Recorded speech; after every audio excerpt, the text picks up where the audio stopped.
It is safe to say that the early access release of Frozen Flame wasn't an easy one, and we've got some pretty mixed feelings.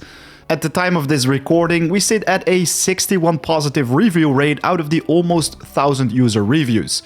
Most negative reviews were about pissed off people who simply didn't like it that they had to rent a server via G-Portal so they could play with others. And I totally agree, they should have just made the server files available to the public so everyone can just host their own dedicated server, play with their friends so you don't have to pay extra money to play an online game. There are also some complaints about the combat, which I personally really enjoy in this game, while there were of course also some very positive reviews about people saying that this is gonna be the next big thing. I feel like I'm somewhere in the middle, as I really enjoyed the early access and still do with over 50 hours of game time. But at the same time, for just a player, I think you don't get a lot of content for the price you pay for the current early access build. If we look at the roadmap for Frozen Flame, all the things that are to come for both long-term but mostly short-term, there is a lot of stuff to look forward to. And especially if we look at all the updates which they've aired since the release date of the early access, a lot of them with bug fixes, improvements and even new features, I think we can actually expect a bright future for this game. So let's talk about that today. So here we are on the Steam page of Frozen Flame, currently sitting on a 61% positive reviews out of the almost 1,000. So yeah, there is a lot of work to be done, but that is exactly what the developers are doing right now. So if you scroll down all the way to the release, right here on Thursday the 17th of November, this is basically where the game dropped for 25 euros instead of 29.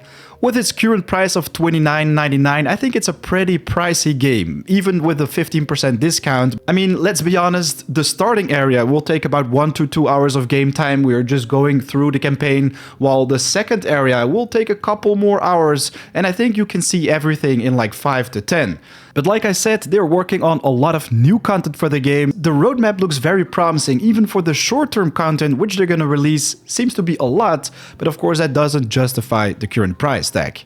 Anyways, let's get to the big problem which caused many people to become pretty angry. Online problems for Frozen Flame. This caused many negative reviews to pop up as people were simply pissed off by the fact that they had to rent a server so they could play together. In order to play on the private server with up to 10 people, currently you have to go through a lot. Cumbersome renting process, high fees, and insane delays. This makes it hard for everyone to play and enjoy the game. This post also includes their apology for this problem, and I personally think it shouldn't have happened in the first place, but they did provide us with a solution. With this small update, we want to address one thing, the servers. Right here, you basically don't find anything valuable, but if we scroll up a little bit, exactly to this post, we've refunded your server payments. So all the people who rented the G-Portal server before the 17th of November to prepare for the early access release basically got their money back, and until Monday yesterday, there was also a 50% discount for new renting for servers. If you're watching this video, it's already too late to get your own, but if you still want to have a nice 10% discount, check out my link in the top right of the screen. But most people simply don't care about renting their own server. They just want to check out the early access release, see what the game has to offer, and possibly host a dedicated server on their own machine to play together with friends. And this is what we found on an update just one day after the release. We received a lot of feedback from you in these 24 hours, and we are ready to present you with some changes based on that feedback. They changed the durability loss of weapons, decreased by 50%. The structure decay is now capped at 30%, so your house won't disappear after a while, which was a very big problem. Crafting cost of some items was reduced, magic essence doesn't have weight anymore, reduced the bow charge time, and also added an unstuck button in the menu if you got stuck in someone's floor. Then they're also working on improvements for the dedicated servers. There is now a guide on GitHub with the information on how to launch and set up your own server, so they basically made all the tools available to be able to host your own. So I hope this video reaches some people, possibly including you, who were pretty pissed in the first hours of the release where all this wasn't possible. On Sunday, I have a lot of respect for this, as not many teams work during the weekends, but they said they were ready to release the next patch. It says regular update. Well, I think it's a pretty major one, as they add a lot of good stuff to the game. So right here we can see the gameplay additions, added the loom to the artisan table blueprint, so you can now craft all the clothing you will ever need. All modules that do not require a foundation in the building will no longer be affected by decay, also a great thing for all those bases which disappeared. Some changes to the solid essence, fuel for bonfire, minor other things, and also added a sign in front of the portal to the Dragon's Grove. Remember that moment where you delivered the portal cord to the woman standing right next to it, opening up the portal and nothing happens? I feel you. But worry not, the Dragon Grove seems to be coming very soon. We've got some balance changes right here. Garden beds and pots now produce items faster, tree chopping taking less time, sawmills produce planks faster, and also more planks, so you don't have to chop down thousands of trees. But increases the number of the branches dropped, increases the drop rate of bones and crystals, while I am a huge fan of the increment of the stamina right here, from 80 to 100, increases the recovery speed. Right now, the combat feels a lot better, as in the past, if you missed a couple swings, let's say, you didn't even have stamina to dodge or block enemy attacks. And right now, you can just do a couple swings, do a couple dodges. Yeah, it's just more responsive, more enjoyable, same with the flying. The accumulation speed of the combat energy will also add up even more to that. Some bosses also got nerfed with HP, durability loss of weapons and armor reduced even more so, and also some fixes to servers. So all this, I think, is a nice step forward into the right direction. And if we scroll down a little bit right here, we can also check out the roadmap, which also looks pretty promising.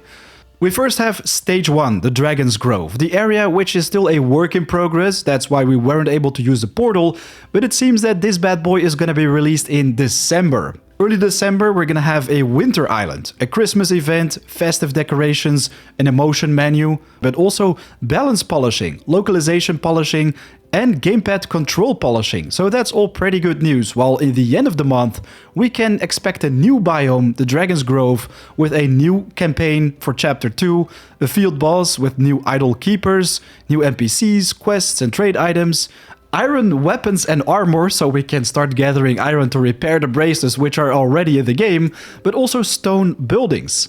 Let's be honest though, I think that this is a pretty ambitious release date for the next big chapter, let's say, for the game, as December is around the corner, but of course the sooner the better, I guess, so people will have a lot more content which can justify the price a little bit better. Then for January, we can expect a new boss to pop up, new weapons and combat potions, the new Dragon Grove Islands. So it seems like Dragon Grove itself will be a big island, just like the Cradle of Keepers, while there's gonna be floating islands around it, Broken Valley style, so I am pretty curious what this is gonna look like. Will it be the same size of the Broken Valley, or is it gonna be a lot bigger? I mean, a new tier of construction, new weapons and armor, I think it has to be a little bit bigger, so it's gonna give us more replay value, more places to build our bases, as this is gonna be the end game for a while for the early access. Then we also have a new island type, the Cursed Islands, in February. New enemy type, the Cursed Enemies, and also new buildings and decorations. I think these are going to be just part of the stone and wooden building, just give us more building elements, let's say, but also new quests, enchanting mechanics, a new workstation, new items, musical instruments. So once again, a lot of stuff to look forward to, but at the same time, very ambitious in the release date. For the future stages, we have Stage 2, the Survival Mode, which many people are looking forward to, which adds PvP to the game. Official and public servers with up to 50 people, new weapons, mounts as well, trading posts, and new player abilities.